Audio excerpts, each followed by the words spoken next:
we have a nice thing to say about anybody? No, that's the beauty of the Do show. we just have one nice thing to say about one person? We just sit here and bash, even off the air, not even on mic. We're looking at the TV and just bashing Ellen Degeneres. They should have a channel on XM. It's just our outtakes. The stuff we say during the commercials. During the commercials? I just throw it up on a channel knowing that it's probably not going to be that great. Oh, to get us in trouble. But you could no doubt. You could eavesdrop and check it out. Ellen probably overcame a lot in life. She's very successful, has her own show now. Still. And we're just, me. Look at her. She's probably going to dance. Johnny Carson just came out from behind the curtain. I mean, they showed her true. from, like, the green room, waving to everybody. It's like, I got it. Just start your show. Very pompous entrance. And then everyone is just waiting for her to dance, and then the applause sign will go on, and everyone will just lose their minds because Ellen is dancing again, everybody. Ellen's doing that cute little dance thing she does. It's not her thing. She's really that happy. Is she that happy all the time? That's not a gimmick. That's not a gimmick. You don't think? Yeah. No. It's a television show. It's everything's true. She's just always happy. I gotta admit, I like her comedy, though, man. And I don't like many female comics, but... If you were licking Portia de Rossi's box, you'd probably be dancing every day, too. Well, that's what Aunt goes, because she was wiping her mouth, and Aunt goes, probably wiping some vagina juice off her mouth. Yeah, she came out of her little dressing room, and she was wiping her mouth. I just thought, you know. What happened to her last girlfriend, now? Anne Heche. Whatever. She went crazy and decided she was heterosexual again. So she started dating men. Yeah, she's back to... After she had her nervous breakdown in the desert or something. They found her. I love when they find a celebrity under someone's porch somewhere just freaking out. Or in a bush. Yeah, it happened to that, what's her name? She played Lois... Margot Kidder. Missing a tooth. Yeah, all fucked up, and she's just under a porch in a fetal position crying. You walk out and go, hey, that's the Lois Lane chick from the Superman movie. She's crazy. Did I see you on Law and Order? Nutty as a fruitcake. Call 911. Ask Mike Vaccaro if he wants to come in and hang out. We're going to do a few news stories, and then we'll get to him. But I don't want him to feel out of place there. We were talking about Robert Blake during the commercial break, too, Anthony. Oh, my God. We got some great Robert Blake audio. I told Anthony in the office. We kind of discussed this yesterday when we were trying to do, some real radio, but it didn't work too well. I just want to say, Pat from Unaki is checking in with some instant feedback, and it's actually a good one. Earl... trying to get on the stage, remember? He was like Karen in Goodfellas when De Niro was telling him to go to the alley to get some dresses. Very funny, Pat. Mike Vaccaro from the New York Post. We're going to get you in a little while, in a little bit, but if you want to chime in, we're going to talk about some of the other things going on in the news. You're right for the Post, right? Absolutely, sure do. Yeah, I recognize this picture, man. Mm-hmm. The little bio, the whatever they call it, the picture when you're reading the columnist. The best picture since my prom photo, that one was. Yeah. They usually put old pictures in there. Remember Ann Lander's picture was like... Wait, what are you saying? That he doesn't look like his picture? No, I'm saying that, I a lot of post people... every day, yeah. You notice, right? Ann Landers was 40 when she was 80. Yeah, they put her picture in there, and she had the big, hairdo from the 40s. No, he looks just like his picture still. Yeah. Mm-hmm. Just like it. I mean, there's other guys, you see them on the news or something, going, oh, my God, time to update the picture that's been in the paper the last 20 or 30 years. Look, Ellen's dancing with the whole audience. She's dancing, and the whole audience is dancing. Enough with the Ellen dancing thing. It kills 5 to 10 minutes every day on our show. We should just dance. Believe that. That's great for radio. Why not? We would do less show. We're all about less show, Anthony. You dance, I'll watch. If it I'm not dancing. If it means talking less, I'll take the bullet. I'll take the bullet. They made a bigger thing out of that dancing than we even thought they would. We thought she was going to start dancing out on the stage when she walked out, but now they're making a whole thing of it. But it's not a gimmick, though. You think she's just really that happy? She's really that happy. She does this every day? Every day. This is her thing, Mike. Every day. This is her thing. It started out as just a little goof thing that she did one... Oh, you want me to dance? Oh, he's going to dance. Dance. Do the safety dance, Opie. That's okay. Look, Ellen's dancing again. She sat back down, dancing again. No? I think she's just celebrating life. She must have great... Yeah, that's she's all that happy. Yeah, she is. She must have great producers for her show. It's like, hey, man, we don't have much crap for today, so just dance a little extra. Just have me dance. And we'll get to the end of the program. All right, I'll dance from, I don't know, what time is it? 10 o'clock. I'll dance from 10 till 10:20. And then how much show do we really have to do? Yeah, because we have Ben and everyone, they come up with stuff when they know we've run out of gas. Uh-huh.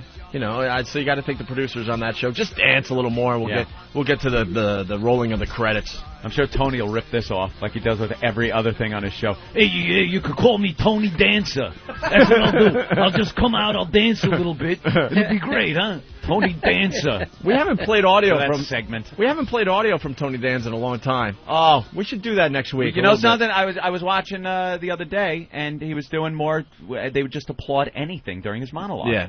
His applause breaks. You ever see? He's like, "Hey, I went out to some great place. I had spaghetti last night. It was fantastic. Everybody, fantastic." They're applauding him eating spaghetti. It's the cult of Danza. Yeah, the cult of Danza. They sit there and it doesn't matter what he's talking about. You know, I was driving in, and I got to tell you, those Firestone tires are fantastic. And the crowd is, yeah, Firestone tires, Tony. Great. Another thing he does is he talks about his daughter a lot. He's like, I was helping her with her study for a spelling test, and guess what? She got 100. Hey, she got 100 on there, like anyone cares. Whoa. You know, how about that self-serve at the gas station? Whoa, what is that? What is that? Oh, no. What is Ellen saying about that? I hate to do this because most people... It's a makeover show on 8-year-olds. Oh, my God. I don't know. Oh, God. What is she doing? She's having some contest about bad school photos. Bad school photos? That kid has Down syndrome. That's not a bad school photo. That's a poor child. That's bad DNA, not a bad photo. Oh, great. Look at that first one. That's not a bad school photo. Children of thalidomide. I could win that with my college photo. Really? You got a bad one? Oh, you know, like if someone takes like a roll of pictures of you, there's gonna be that one where your eyes are half closed and you look like you just got punched in the face. Look at the photos they took yesterday, Bill. There's a million of them up here. The mid-sneeze picture. So my best one was right next to the worst one, and I think I wrote down the wrong number. Oh, and there's no way the asshole didn't know, and they put it in the yearbook. Horrendous. Oh, that is horrible. Yeah, I didn't even buy the yearbook. It was all right. Awful moment. Was that on the fellowship college? No, it should be Emerson College. The patties are all black and white. All right. Well, the big eyes. You got to stay still for a long time.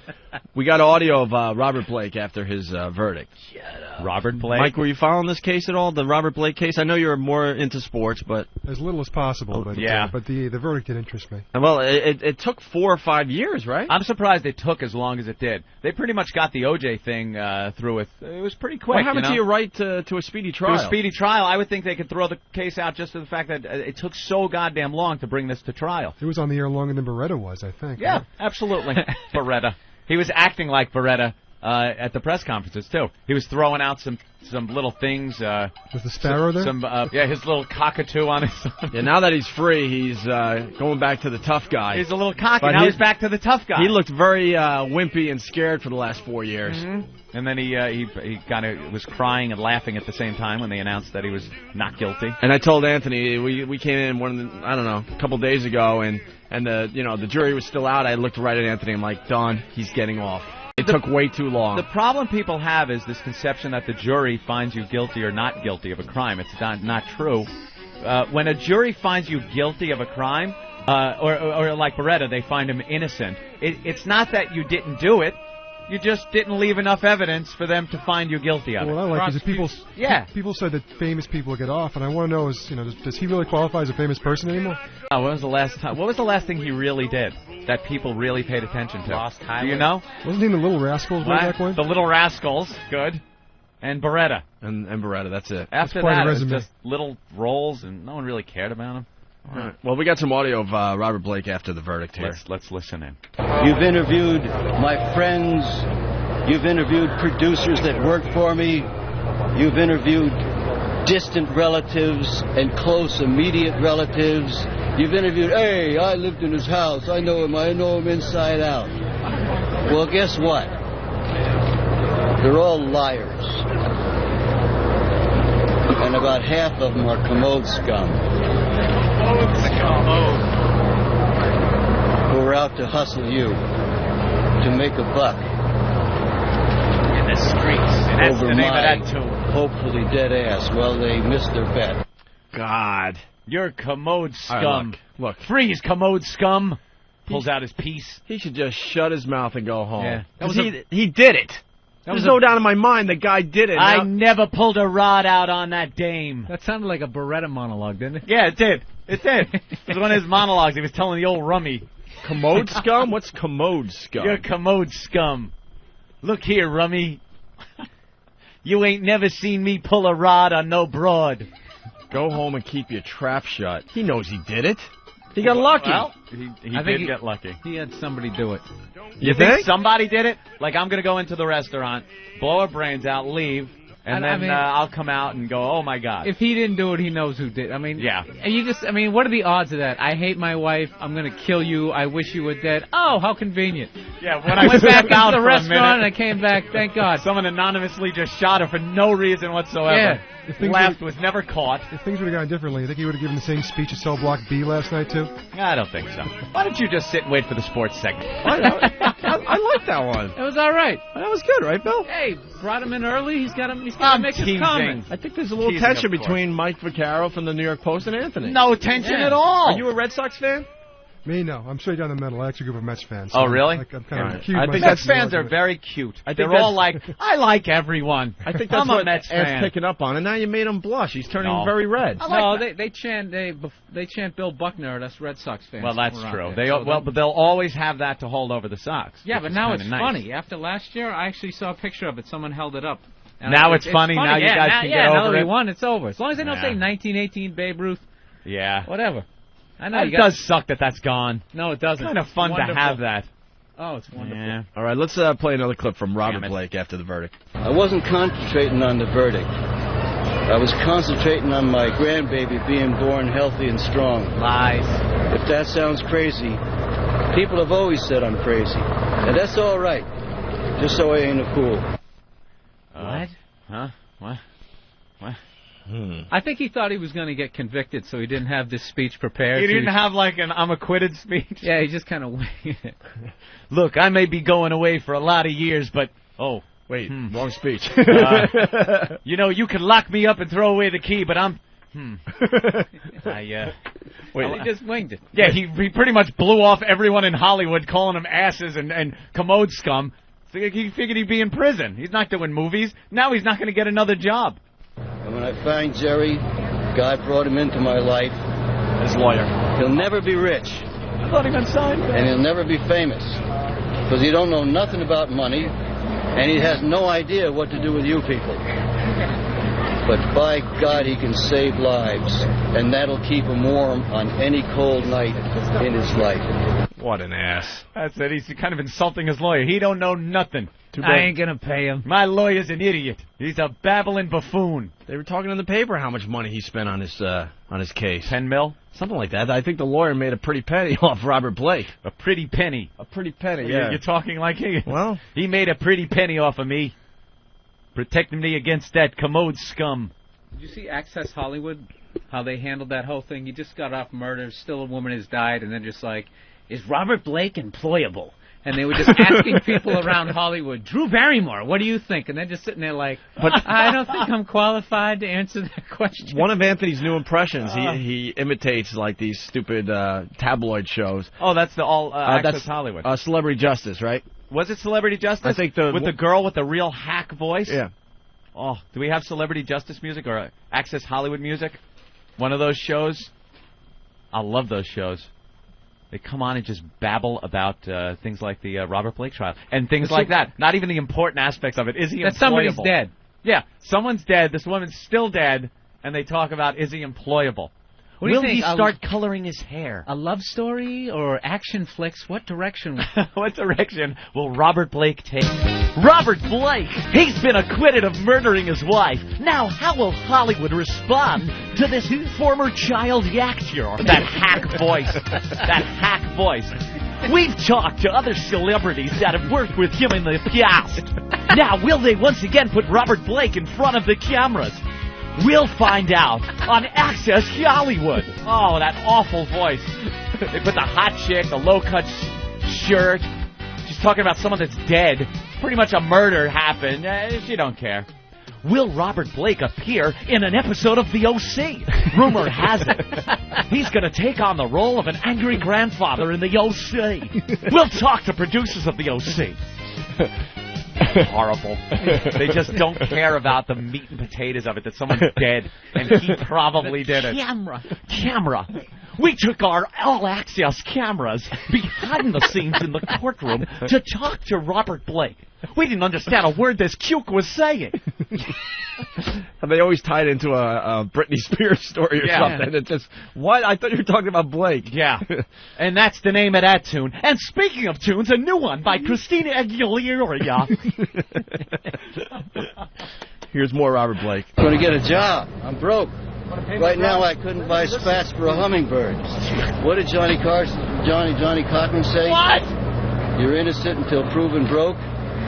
Well, by the time Jerry and these troops got here, it was the bottom of the barrel. I was a rich man. I'm broke now. I got to go to work. Okay. You can't afford a speechwriter either. Spats for a hummingbird? That's what he said he couldn't afford. Yeah. Well, he is old. Okay, I'll give him that. I was thinking kind of the Patty thing. I can't afford spats for a hummingbird. Probably heard that around the house. 23 skidoo. 23 skidoo. When was the last time spats were used? What is a spat? I don't even know what it was. I'm glad you said that. Wait, you know what a spat is? Yeah, spats. Hold on. Here we Forget Aristotle and fuck Socrates. Here comes Professor Anthony. You do not know what a spat is. In the olden days, Opie, shoes they weren't as nice as they are now. Things like laces and the tongues of the shoe. They didn't really help sealing out water or anything like that like they do now. So there was something, and also they weren't very attractive. They were used to dress up your shoes. They were called spats. They went over the top front of your shoes. They covered up your unsightly shoes and covered up where the laces were. Spats. Forget Aristotle and fuck Socrates. Here comes Professor Anthony. Could you use it in a sentence? Okay. I'm getting dressed up for the cotillion this evening. I need some spats. No? I don't know. We have no idea if it's right or wrong. Yeah, spats for a hummingbird still makes no sense. Hey, I want to make a quick comparison here. Because I guess they'd be pretty small, so pretty cheap. Yeah. But actually, it would probably be expensive to make spats for a hummingbird, considering how small they are and the fine craftsmanship that would have to go into making spats. Oh, there you go. There Picture you go. of a spat. There's a picture of a spat. Men's goes black over and the white top spats. of your shoes. All right. I always thought those were for rich people. I want to do. They are. Spats pretty much. The rich folks wore the spats. I want to do a comparison, Anthony. We were just talking to, playing the audio of Robert Blake as now the tough guy. Now that he's been, let off the hook there, right? Tough guy. Here's some audio of him talking to Barbara Walters. It's a little different, right, Ark? They took away my entire future. What's left for them to take? You gonna take my testicles and make earrings out of them? So you think I'm a monster too? No. I can't pick up my own baby and know that she's mine. I'm not a monkey. I'm not a fool. Either they're lying or I'm lying. Wow, he lost it right there. What a difference, huh? That's the name of that. You can take that to the bank. Hey, Rummy. What a difference. Same guy that did this. Now I got to go back to this. I'm kind of glad he's free. I just want to keep hearing these quotes. I know. Make what? Earrings out of his... Make earrings out of my testicles. How the hell do you do my that? My testicles and make earrings out of them? Who the hell does that? I don't know. Yeah, we don't need to play that again. So, there you go. Robert Blake is free looking for work. You got to get that one where he tells the press to shut up. Yeah. When he walks away from the microphone, they go, so who did kill your wife? And he comes walking back and he goes, shut up. Really? Press conference was over. He was leaving the mics? Yeah. Why don't we have that clip? Somebody asked. That's a great one. Okay. Wow. Shut up. Now, what's going on with Letterman? Shut up. Letterman's kid was almost kidnapped in Montana? Some creep.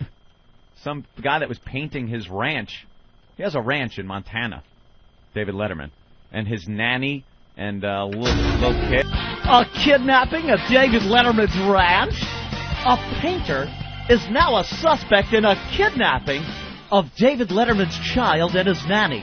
How will this affect how he was painting the room? We'll find out what color paint he was using to paint the baby's room. And other important things, like did it match the carpet? Awful. Yeah, some creep painter was painting the house, took pictures of his house, and was planning on kidnapping David Letterman's child. For $5 million, right? Yeah, some big ransom. He was going to hold him, and he was going to kidnap the nanny so the nanny could take care of the kid. while the kid was being held. They said he was going to hold him for like 48 hours, get the ransom money. Because kidnappings just work all the time. I was going to say that. Is there one kidnapping that has actually worked where you take somebody, you charge a ransom, you get the ransom, they get back the person? That trick never works. That whole gag. Watch me pull a ransom out of my head. Right. What you're going to do is leave a pile of money at the mailbox. Yeah. No one will be watching from above, I'm sure. There's just always that thing. You have to, at some point, get the money. Right. And the money has to, at some point, be put somewhere by somebody that doesn't like you, Right. that wants you arrested. It's not your pal dropping the money off. It's somebody that wants to catch you and kill you. And meanwhile, you have to get that money. So that whole crossover thing, that's the sticky point of any kidnapping. So they never work. They'll always get you. People that try to kidnap are morons. And this guy had a plan. He invited a friend in on the plan and said, I have this idea, kidnapping Letterman's kid. I got pictures of the place. I know the layout. I have a key to it because I'm doing work there. Because they'd never suspect somebody that's doing work in the place. Yeah, an inside job. That's never the first suspect. Unbelievably stupid. So he tells his friend. His friend goes, all right, I'll think about it. The second the door shut, the guy was calling the cops and turned the guy in. They arrested him. And he could get like 4 years, I guess, because he didn't actually go through with it. But planning it is just as bad. So David Letterman, who went years with that Mrs. David Letterman kook stalker. Yeah, remember her? Margaret Mary Ray, right? Yeah, Margaret Mary Ray was stalking David Letterman, calling herself Mrs. David Letterman, going into his house, living there as his wife until he would show up and go, "What are you doing here? You have to call the cops." He finally got away from her. She knelt down in front of a train in like '98, something like that. Yeah, she kneeled in front of a train. Yeah, exactly, 1998. And that was out of his hair, but now he's the new cook. Now he's got this to deal with. Yeah. And if he doesn't even go to jail, because sometimes that happens too. Say, hey, I didn't do anything. I was talking. It was one of those fantasy things that, I sat down with a friend and thought I could do this, but I didn't actually plan it and blah, blah, blah. You could get off the hook, maybe. And then David Letterman's got to worry. This nut's running around. Why have kids? Do you have kids? Me? No. No? No. You just seem like a big pain in the ass. You got to worry about them all the time. Just kidnappers, rapists, animals, our audience. It's like one of those things, yeah, sure. Oh, a namesake. Wouldn't it be nice to pass that? No. Forget it. Too much trouble. Can't spontaneously go to gigs. Imagine if you had to go to gigs and you got to leave a kid somewhere with somebody. Don't have to, like, Michael Jackson. That's going to happen to us eventually, like it did with Metallica. What?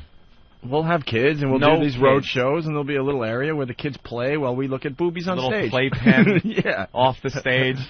When we saw Metallica, remember Lars's kid was wandering around the stage during some of the songs? Do you remember seeing that? And they played drums? I think they let one of the kids play drums. Are you kidding? I'm not kidding. Kind of ruins that whole Metallica image, doesn't it? It's James Hetfield's doing, man. He wants to be more involved with his family, and he's bringing family into the mix. Family. So next thing you know, I think it was Lars's kid got loose, and he starts wandering around the drum kit. And so Lars is giving him the sticks to play a little bit. Ring, ring, ring, banana phone. Start singing children's songs. Well, all right. We got to move on to Mike Vaccaro from the New York Post. Finally, he sat out there for an hour and a half with the fine couple from Omaha. That's right. Well, I saw the pictures, so I don't mind being bumped. That was a wise editorial choice. Oh. So you got this new book. It's called what? Emperors and Idiots. Emperors and Idiots, and it's a whole book about the Red Sox and the Yankees and the feuding they do and all that, right? Going all the way back to 1903, but focusing on the last 2 years where it really kind of went into outer space with the feuding. Now you're talking. Who are the bigger assholes, Yankee fans or Sox fans? It depends. I mean, I think whichever team is winning. I mean, the Yankees fans up until last year were, but Red Sox fans I've talked to the last couple of years. Who is more obsessed with the other team? The Red Sox fans have been far more obsessed with the Yankees. There's no question about that. Anytime you get 3 or more people in a room together in Boston, you will hear a Yankee suck chant. You're right. It does not matter where they are. Yeah, but anybody can be graceful when you're winning. That's my thing, Of course, but neither side have been. If they're losing... Do you think that's it? Yeah. It's just an obsession. Because Steinbrenner's always had that whole, Yankees, we're a cut above with our class. Right. And you saw those couple of calls went against him, that A-Rod slapping the ball. They had to bring the riot police out. People were throwing shit. Anybody can be like Patriot fans are classy now because we're winning. Right. After 40 years of urinating in the stands and just being complete pigs. But I could understand being pigs and such, but I can't understand the obsession that Sox fans have with the Yankees. It's because enjoy your team, love your team, support your team, but the obsession with the Yankees suck. And that whole thing made no sense anyway. How do you say a team sucks when they've consistently kicked your ass for umpteen years? Oh, yeah, that was ridiculous. But the thing I love about Yankees fans is any opportunity they had to rub it in our face of how much we sucked, they would do it, and then all of a sudden, we respond to it, and they're like, whoa, hey, well, where did that come from? I even saw Regis Philbin. It's like, hey, you won it. Relax, okay? and enjoy it. It's like we're being the same assholes. We got to make up for 85 years. That's actually the last, 6 or 7 years where it just got, with ESPN 24 hours of being on and just constantly, fueling that.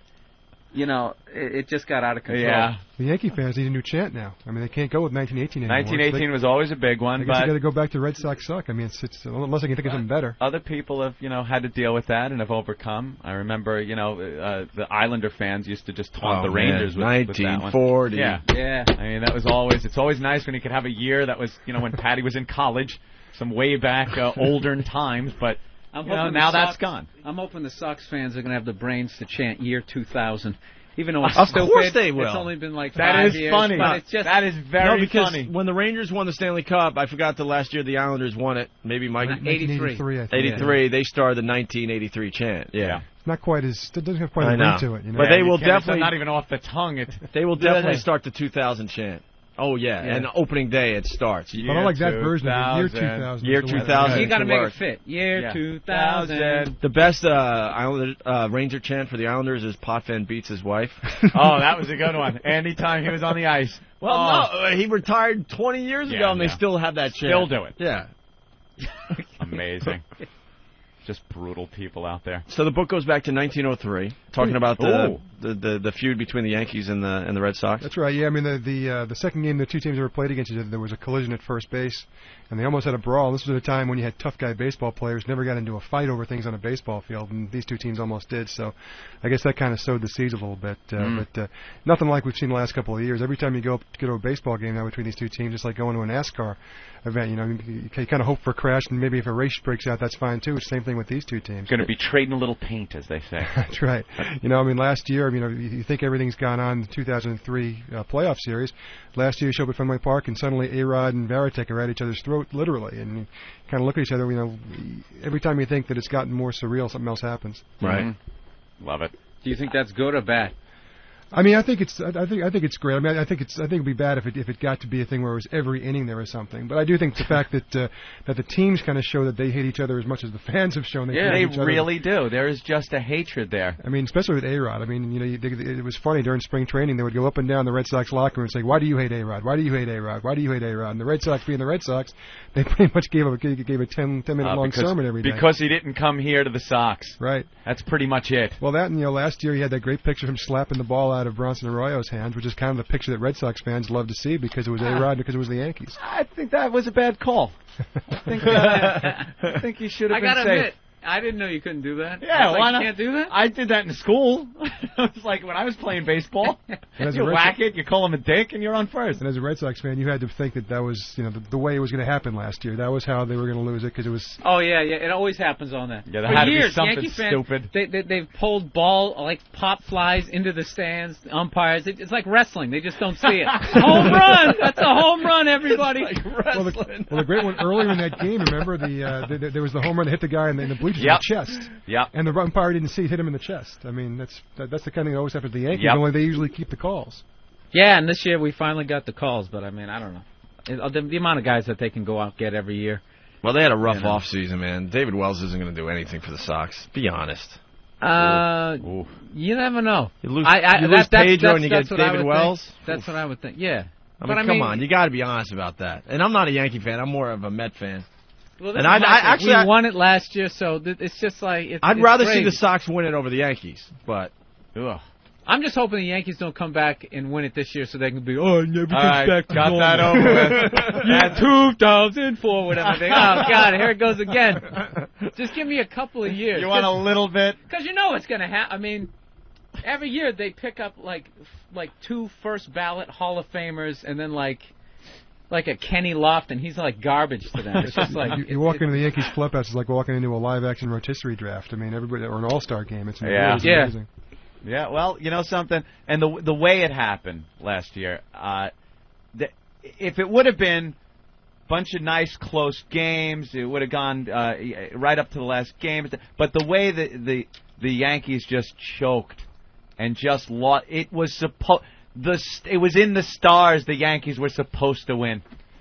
How they just dropped like that and just screwed up like that. That's the one thing we got is that's worse you can than never just, beat that. You can right, never right. beat that collapse. If you look at the names on that that roster, is an awful collapse. It's just, I mean, baseball had been waiting 100 years for a team to blow a 3-0 lead, and who ever thought it would be the Yankees against the Red Sox? Against the Sox. That's what annoys me more team. than them just winning. You know? All right, the Sox won. Well, it was a close game. It was good. It was this, that. But to have the Yankees just self-destruct like that, it was you couldn't see it. When they dropped the first game after, you know, they won. They needed one more game. You know, it was done. It was over. I was coming in here going, Ben, you Sox, huh? And then even Ben admitted it was over. And then the Sox win one game. It's like, I had to give when one. When they lost 19-8, I was like, you know what? This is great. Yeah. They usually drag it out 7 games. That's great. Put 2 in the back of my head. Right. Just end it. End it immediately. And that's what I was thinking. That Who's Your Daddy game? Oh, the Who's Your Daddy game. That was the most humiliating. As a Red Sox fan, I sat through it was just like, this is like a prison rape. This isn't even like a game. It just was on all levels. We were just getting trashed. That's why it made the final victory so much better for the Sox fans and so much worse for the Yankees fans. And I think, you know, it was awful. It strikes me that the people around the country fell in love with the Red Sox so much that they didn't give the Yankees nearly as much grief for blowing a 3-0 lead. As they did for the Sox for winning. I think it's almost right. now people are like remembering, that's right, they blew that 3-0 lead. They certainly screwed that up. Yeah, but how can you feel bad? I mean, it's like, no, they can just fall back on their 26 champions and their 40 pennants. That's not even feeling bad. I mean, I think they deserved a lot more scorn than they've gotten because, I mean, that was an epic collapse. I mean, that was. You've never worst seen it in before. baseball history. It's never happened before. That's it. The worst.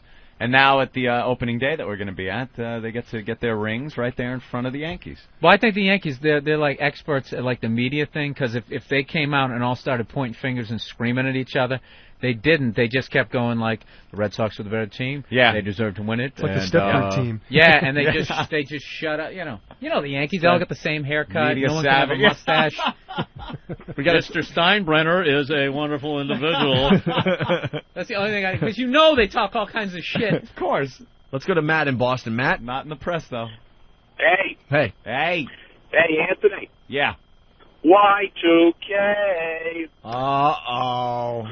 Very Y2K. That's good. That's good. Uh-oh. They're already practicing chants and trying to figure out which one is the best. That's very good. We're going to be broadcasting live from opening day in Boston, so we can't wait. We're going to be live at Bill's Bar in Boston on Lansdowne Street, April 11th from 10 a.m. to 2 p.m. We're doing the show that day on East Coast time. And, it's going to be unbelievable. Sox and Yankees going at it again. What else is in this book there, Mike?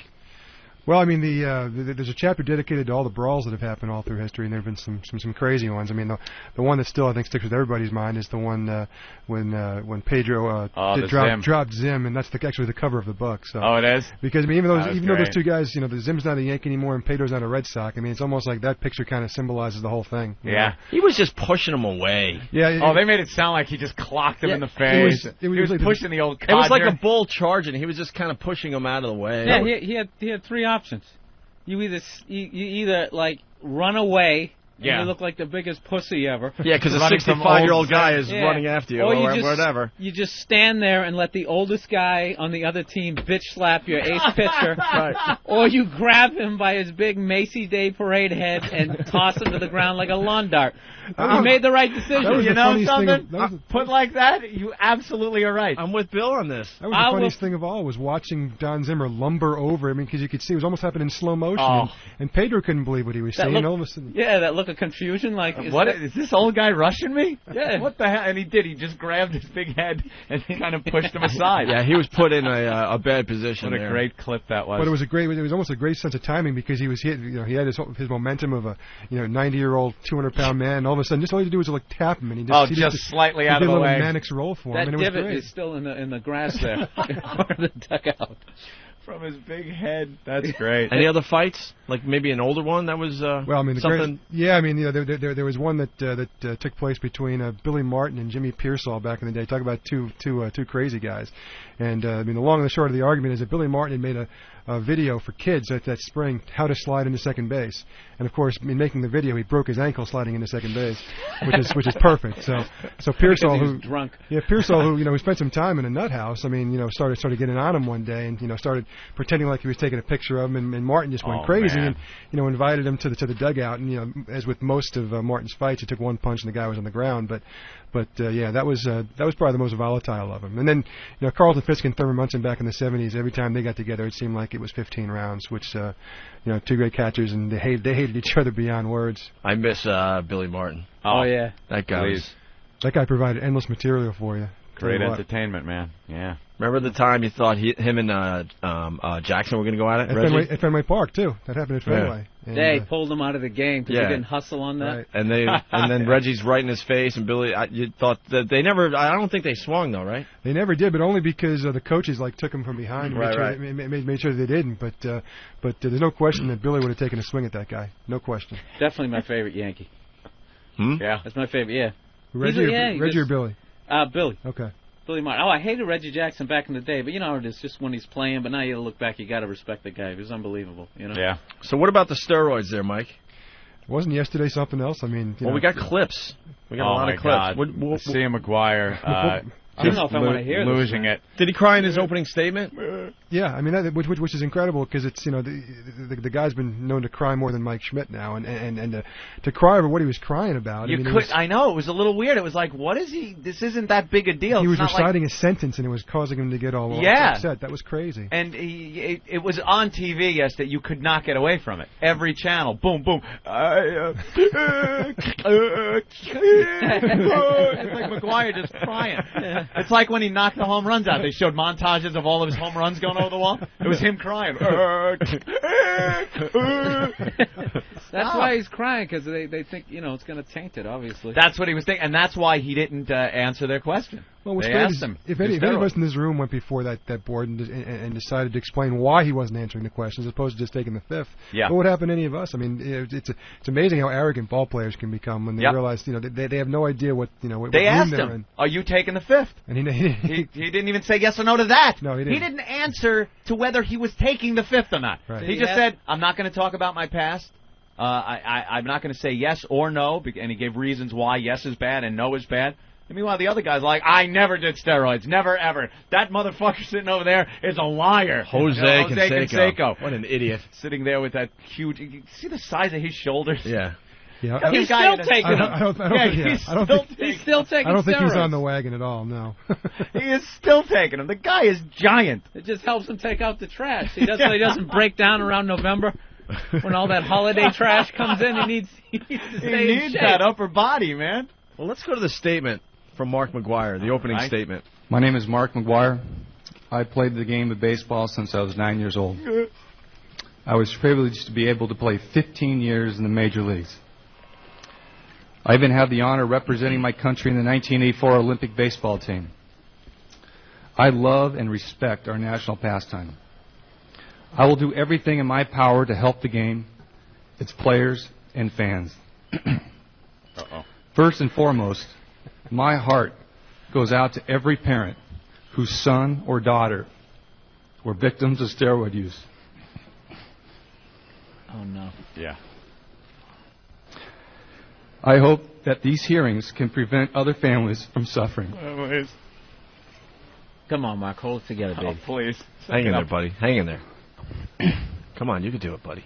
2 more sentences. Come on. I admire the parents who had the courage to appear before the committee and warn the dangers of steroid use. My heart goes out to them. Yeah. When I was lucky enough to secure my last major league contract, one of the first things I did was establish a foundation and donate $3 million of my own money to support abused children. I'd cry too if I gave up $3 million. He's crying right now. Yeah.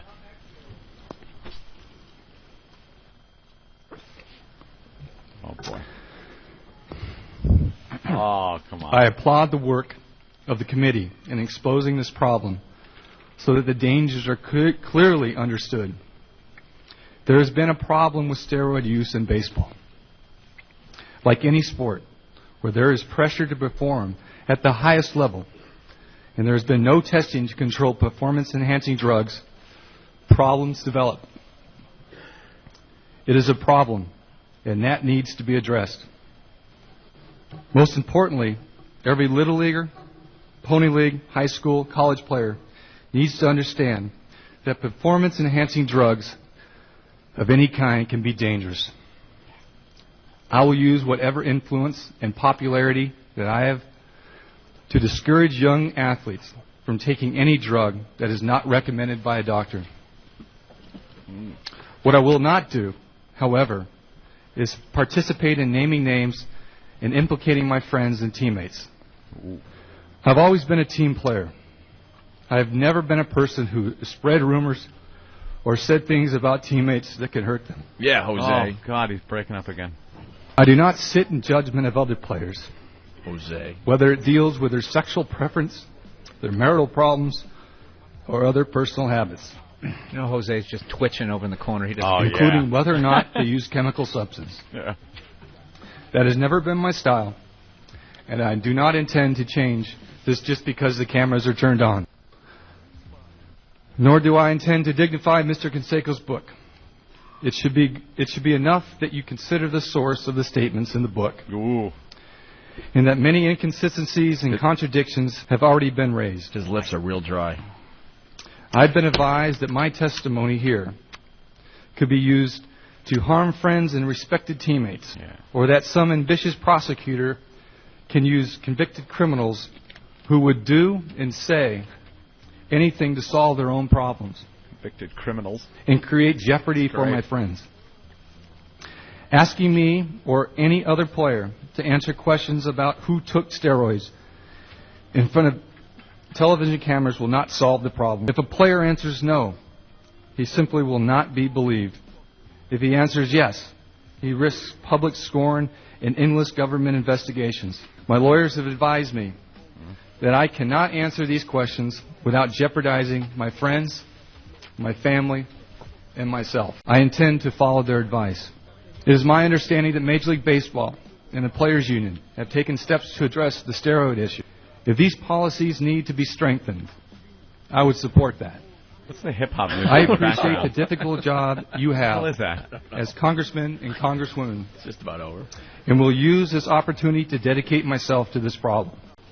I am directing my foundation to concentrate its efforts to educate children regarding dangers of performance-enhancing drugs. I am also offering to be spokesman for Major League Baseball and the Players Association to convince young athletes to avoid dangerous drugs of all sorts. Thank you very much. God, what a mess. There's vibrators going off in the background, hip-hop music. You can act like a man! What's the matter with you? As uncomfortable as that was to watch yesterday, that was even worse to listen to. Oh, he's just the and I'll help you. Oh, get rid of the drugs that I used. Canseco sitting there I want going, to keep my records. Faggot. Oh, they hate Jose. Oh my God, Jose had to be in a different room. They had all the other guys in one room before they came out to testify, and then Canseco had to be in a separate private room. Oh, where he's got to be the top 5 rats of all time. Come on. Yeah, he is. You got to put the mob rats right up there, you know? And then he's got to be one of the top 5. You're absolutely right. Jose the Bull. Jose the Bull Gravano. Jose the Bull Canseco. Here's some audio of Jose. It's a lot quicker than the McGuire statement. It has been said that this meeting is not about prosecution or individual use. If that were true, granting immunity to me should not be an issue. Although I have nothing to hide, and although my answers to your questions will be helpful in resolving uncertainties and issues facing this committee, because of my fear of future prosecution for probation violations or other unrelated charges, I cannot be totally candid with this committee. Now, when appropriate, will invoke the protections offered me by the Fifth Amendment. Yeah, because he wants to save it for his second book. I know, right? Plead the Fifth means guilty. Pleading the Fifth just absolutely means guilty. Yeah. If you didn't do it, you'd say you didn't do it. He is right, though. If the government would have given him immunity, he would have actually had a show yesterday, because then he would have just probably just gone bang, bang, bang, bang, and been able to name names and dates and places. But they won't give him immunity. It would have been a real show, right? Yeah, but if you listen to him, he contradicts himself all the time. Mm-hmm. Like how many times did you inject, do steroids? Yeah. Countless, and then comes back. At least twice. Yeah, twice. It was like, countless. All right, it was countless. Now it's, I don't know. Means he has a hard time counting to 2, I guess. Yeah, you can't count to 2. Are there any other highlights you want to listen to? Kurt Schilling? Kurt Schilling was pretty good, right? Schilling was, he's a professional, man. The guy knows how to sit there. You listen to Canseco, he sounds like he had a Jolly Rancher in his mouth. Sounds like a bull. Yeah, it was like, what is that? And then McGuire, please, he's breaking up at he's breaking up at high. Yeah. Hello, committee. We need the clip. There's no crying in baseball. I did keep waiting for Schilling to roll up his pant leg and reveal his bloody ankle. Yeah, look what I pitched with. Has nothing to do with this, but I just want to show you I'm a hero. Goddammit, shut up. Yeah, has nothing to do with all the drugs they pumped into that ankle, so he didn't have to feel it. Yeah. Now, what the problem is? The whole issue with this is, the government wants a say in how steroids are dealt with in baseball. Baseball says that they can self-govern themselves. They'll do it themselves. If someone's doing steroids, we'll take care of it. We don't need the government stepping in there. I think, fine, keep the government out of anything, I think, is a good idea. Let them self-police themselves, because I don't give a crap.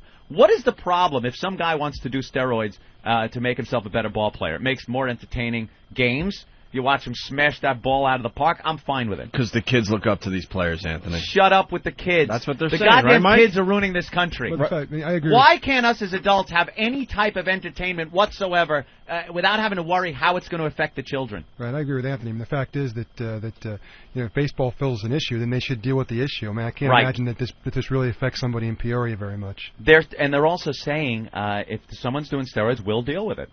But the government's now pissed off because they're saying that they will cover things up under certain circumstances. They'll allow the players to pay a $10,000 fine, and it won't make the news. Like they're saying they will deal with it with fines, but they'll cover it up and not make it public. Okay, fine. You don't see Joe Average on the job at maybe IBM failing his drug test and it making all the papers. They deal with it internally. Why shouldn't baseball be afforded that same convenience? Here. That's what I say. Let's try to keep the government out of our game, America's game. And remember, when you're watching baseball, smoke Lucky Strike cigarettes. Enjoy the smooth taste of Lucky. Live in your all-white neighborhood while you smoke Lucky Strike cigarettes. All of a sudden, we're in the 30s again. Yeah, I think keeping government out of baseball in any way, shape, or form, a good thing. And that's what the ball players are saying. That's what Schilling was saying also. He doesn't want the government in there. And who knows what the government would want regulated. They're pissed off because certain amphetamines aren't on the banned list in baseball. They aren't banning it. Perhaps certain use of amphetamines is good in baseball. I don't know why, but maybe it is. Maybe some of the stuff they were shooting into Schilling's ankle is on that list that they wouldn't want people using in baseball. They should see what DJs do to get up in the morning to do radio shows. That's right. They really want to get into something. God, man. Take away our crystal meth and we wouldn't have a show. That's funny. I mean, Jim Bunning got up there and was talking about the modern athlete and what they were doing. I mean, in his day, the ball players popped greenies like they were M&Ms. Really? He didn't mention that. Somehow we conveniently forgot about that. What were those? Were those like uppers or something? Yeah, like that? I mean, pep pills or uppers. Later on, amphetamines and stuff. I mean, He's talking in Jack Webb dialogue over there. Yeah, sure, the greenies. You start with the greenies, then you go to the blueies. And before you know it, a baby's dead in the bathtub. You make me sick. It's always like every episode of Dragnet was about. Sure, it starts with a little marijuana. With a marijuana cigarette. Ends up with a baby in the microwave and a turkey in the bathtub. Hey, what do you think about the records? Yeah, good point. I mean, I don't think there's any way they can expunge them unless these guys come out and say, yes, I took steroids from X to X. I mean, I think we can use logic to think that Mark McGwire wouldn't have hit 580 home runs without them. So I think you can use logic to maybe not vote him in the Hall of Fame. Why do you think Canseco came out? Because he had numbers. He had close to 500 home runs. That should be enough to maybe get you into the Hall of Fame. And he obviously just flushed that all down the toilet. Yeah. Why do you think he would do that? Toward the end, though, I think it became kind of obvious that people weren't going to vote him. He was going to be one of these guys who was going to just miss every year by 20, 30, 40, 50 votes. Not only that, Canseco looks like one of those guys. What do you actually get for being in the Hall of Fame? Is it a monetary thing that the player gets? Or you get a ring. Yeah, okay. Canseco seems a little more interested in the cash, and I think he doesn't care about how he's looked at historically in baseball. I think he said, I could write this book, I can make a lot of money, I might blow my chances of getting in the Hall of Fame, but screw it. That ring would have been on eBay in about 5 Oh, seconds. yeah, the guy has sold all kinds of baseball stuff that he's had. Oh, okay. He's one of those guys. He doesn't care. Kind of guy who rats out all his friends. Rats out his friends, No, that's too. great. He's going to have a lot of money, but no one to share it with. He'll be a lonely guy. He'll be living in Arizona like some kind of schnook. And Jeff, the trucker, he writes, newsflash, rock stars do drugs, but no one cares. And there you go. A lot of the kids, baseball? A lot of the kids children. idolize the rock stars out there. The children. Oh, can we have any type of adult-oriented entertainment without worrying about every step of the way how it's going to affect the kids? Yeah, just don't tell them. Right. Be like the old days. Just lie to them. Lie to your children. Let us enjoy ourselves. All right, we got to thank Mike Vaccaro for the New York Post for stopping by. The name of the book again, it sounds like a good read. Emperors and Idiots. Emperors and Idiots about the Red Sox and the Yankees, and awesome. Cool, man. And we're going to be broadcasting live at Bill's Bar in Boston opening day, Lansdowne Street, April 11th, 10 a.m. to 2 p.m. New time for the show that day only. That's East Coast time, by the way. Okay. Yes. Yeah. And I want to thank Bill Burr for stopping by. Did a great job filling in for Jim Norton. Thanks. Hanging out with Bill. Yeah, Jimmy. See him tonight. Where is he? West Palm Beach. West Palm? The Improv. The Improv. Yeah. West Palm. Can I toss a plug in real quick? Sure. I'll be at the Stress Factory in New Brunswick, April 1st and 2nd. April 1st and 2nd. Yeah. Stress Factory, New Brunswick. And BillBurr.com, right? Yeah. BillBurr.com. All right. And Steve? Yeah. Getting videos up this weekend? Yes. Oh, you're wearing your flaming boots? Not today. You should get flaming spats to put on top of them. Really? Yeah. What's a spat? You weren't listening today. I was actually doing the new intro with Drew. Professor Anthony told us all what spats were today. I'll have to listen to the replay. Professor. And Monday on the program, will Ozzy show up? Ah, that's the big question. Tune in. The Opie and Anthony Show. Program complete.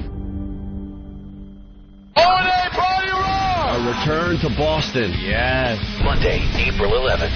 The first show back after vacation. Live and no longer on a premium channel. We'll be live at Bill's Bar in Boston. That's Lansdowne Street. That's basically right behind the Green Monster. 10 a.m. to 2 p.m. O&A Party Rock! O&A Party Rock. You want to talk about O&A Party Rock. That street is just nothing but a party 24/7, basically. Mark your calendar. April 11th, 10 a.m. to 2 p.m. Yanks Red Sox is going to be just a zoo.